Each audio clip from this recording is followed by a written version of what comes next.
राज्यात महायुतीचं सरकार आल्यास शेतकऱ्यांना कर्जमाफी देण्याची घोषणा राज्यकर्त्यांनी निवडणूक काळात केली होती. त्यानुसार शेतकऱ्यांना जून महिन्यात कर्जमाफी दिली जाईल असे मुख्यमंत्री देवेंद्र फडणवीस यांनी म्हटले होते. मात्र आता शेतकरी कर्जमाफी संदर्भात मुख्यमंत्र्यांनी मोठं वक्तव्य केलं आहे.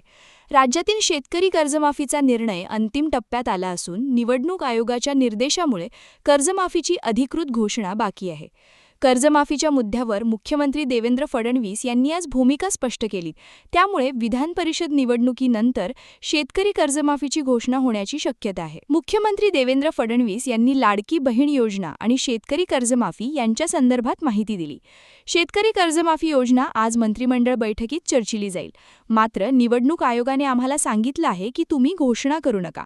त्यामुळे शेतकरी कर्जमाफी संदर्भात आज चर्चा होईल, निर्णय होईल, निर्णयानुसार कारवाई होईल, मात्र कुठलीही घोषणा होणार नाही, असे देवेंद्र फडणवीस यांनी स्पष्ट केले.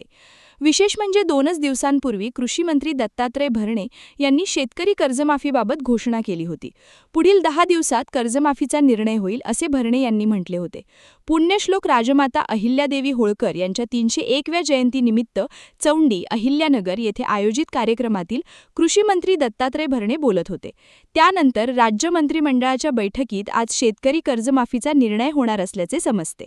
शेतकरी कर्जमाफीचा विषय कॅबिनेटला आहे. मंत्रिमंडळ त्याच्यावर निर्णय घेईल.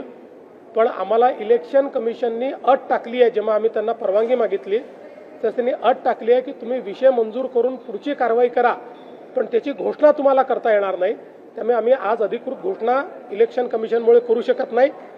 आज आम्ही निर्णय घेऊ, निर्णयाप्रमाणे कारवाई सुरू करू, इलेक्शन संपल्यानंतर त्याची घोषणा करू.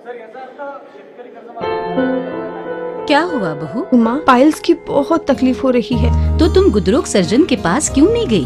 देखो, जैसे हार्ट के लिए हार्ट स्पेशलिस्ट, ब्रेन के लिए ब्रेन स्पेशलिस्ट, तो पाइल्स के लिए पाइल्स स्पेशलिस्ट क्यों नहीं? स्त्री हो या पुरुष, टॉयलेट में तकलीफ केवल पाइल्स ही नहीं, और भी कई प्रकार के गुदरोग तथा कैंसर भी हो सकता है.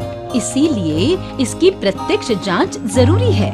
ठीक है माँ, पर जांच के लिए हम जाएंगे कहाँ? वही काले आयुर्वेदिक पाइल्स हॉस्पिटल में. लेकिन माँ, प्रेगनेंसी में पाइल्स की दवाइयाँ? प्रेगनेंसी में आयुर्वेदिक दवाइयाँ सुरक्षित होती है. जनहित में जारी. काले आयुर्वेदिक पाइल्स हॉस्पिटल, औषधि चिकित्सा तथा सर्जरी ट्रीटमेंट उपलब्ध. हमारा पता उमरेड रोड, दिघौरी बस स्टॉप के पास, नागपुर. अधिक जानकारी के लिए वेबसाइट पर जाएं kalepileshhospital.com.